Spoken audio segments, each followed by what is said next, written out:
You work abs hard with leg raises, Roman chair, leg holds, hanging straps, more leg lifts and variations, expecting this but getting this. Now you're completely baffled. You're confused about not seeing changes and you don't know what ab exercises are best. You don't have ripped abs and you're about to quit.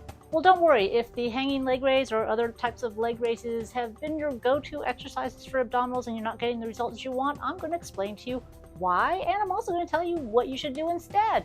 In this video, you're going to learn what you're really doing when you do leg raise type exercises, why people are still doing them at all, and you're going to learn why these types of exercises don't work for abdominals and why they have the potential to cause harm and injury. And best yet, we're going to go through what 2 abdominal exercises you should be focusing on to get results.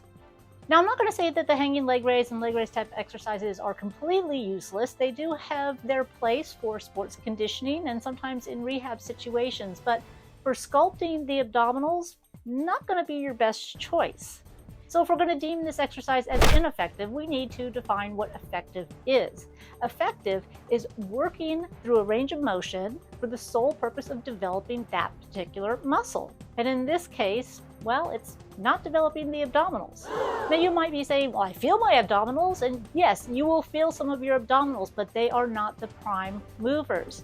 They are working isometrically, and that means that they are tightening, yes, but they're not doing any of the activity. It's basically the same as if you were just standing and exhaling real hard and squeezing your abdominals.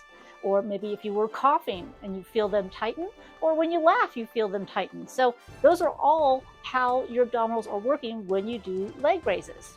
In a little bit, I'm going to explain why you actually feel like you're working them even though you're not. So why are people still doing this exercise? Well, media, social media, magazines, the internet, coaches still teach this. Misinformed friends, even trainers will recommend this exercise and not really know the full extent of the damage that it can do. There's also the factor of monkey see, monkey do. You go in the gym, you see everybody doing it, you must think it's an okay exercise. People don't bother to do their own research to find out if an exercise is actually appropriate for them before doing it. And you should always do that because not every exercise is appropriate for every person. Now, we're not going to get too far into anatomy, but let's just suffice to say that the abdominals start at the sternum and attach to the pelvis. They don't cross over into the legs, and they definitely don't attach at the legs. So why people think that moving their legs up and down is working the abdominals is still beyond me. So that means that when you're actually doing these leg raises, you are using your hip flexors, and there's 11 different muscles that kind of make up that whole group. The hip flexors are the things that get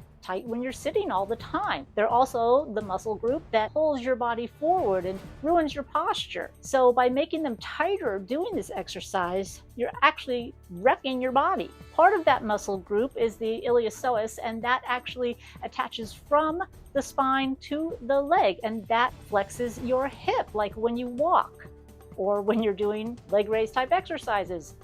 Those are the muscles that are the prime movers.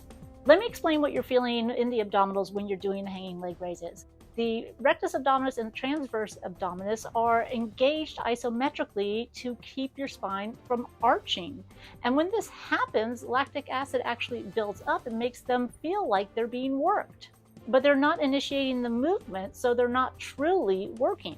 On top of that, the psoas muscle, which is part of that hip flexor group, will fatigue, and since it is deep in that abdominal cavity, it's going to feel like part of your abdominals are fatiguing as well. And once the abdominals fail as stabilizers, you then have spinal compression and extension at the same time, and then the continued movement of that spinal extension is going to cause damage to your discs. This new shape reduces the nerve cavity, causing pinched nerves. This deformity can even go so far as causing a herniated disc, all from that one exercise. But wait, there's more bad news. If you have excessive lordosis, which is a resting pelvic tilt, then you already have muscles in the hip flexors that are way too tight and short.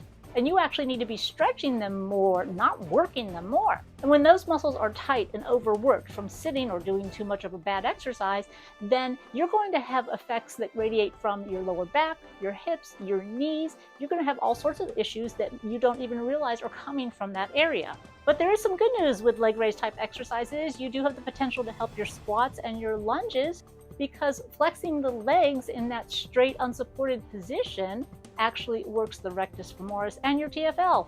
So there's 3 important takeaways I want you to remember when it comes to hanging leg raise and leg raise type exercises. The first is that it's biomechanically impossible for your abdominals to be initiating the movement in a leg raise. Your abdominals do not attach to your legs, so they can't initiate the movement. The second is that your abdominals work for spinal flexion. So without spinal flexion, you're truly not working them. And the third is that if you want to get the same effect for the abdominals as you would doing the leg raises, then just contract them isometrically, whether it's coughing or laughing or just taking a deep exhale and really focusing on those abdominals, it's going to be the same amount of work. All right, so what exercises should you do instead? Well, there are 2 that are the most important ones for abdominals, and that is the reverse crunch, and I'm going to show you some options here. The beginner version of the reverse curl is the pelvic tilt. Press your lower back into the ground while the hips tilt slightly towards the ceiling. Engage your lower abdominals and then exhale and isometrically contract your upper abdominals. Keep everything tight the whole time. The next level of the reverse curl would be to lift your legs in the air and continue that pelvic tilt motion, holding for 1 full second or maybe 2 while depressing the lower back into the floor and engaging the abdominals. As your lower abdominals strengthen, you can extend your legs into a straight position and increase your spinal flexion for more challenge. The second exercise is the crunch. The beginner version would start with just lying on the ground. You can increase the intensity by putting the legs in the air or changing the leg position. An advanced version would be doing the stability ball crunch. Be sure to initiate your movements with the abdominals and stay slow and controlled.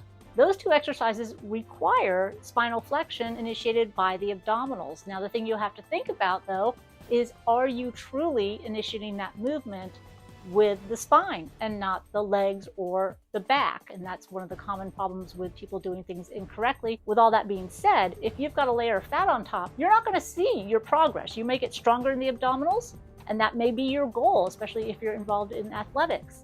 But if you want to see ripped toned abs, then you need to address your nutrition. I'm going to put some links at the end of this video for my videos that are on nutrition so that you can get leaner and actually see your abs, and also for the reverse crunch and the stability ball crunch so that you can learn the proper form for those 2 and start truly working your abdominals and keeping your discs and lower back healthy.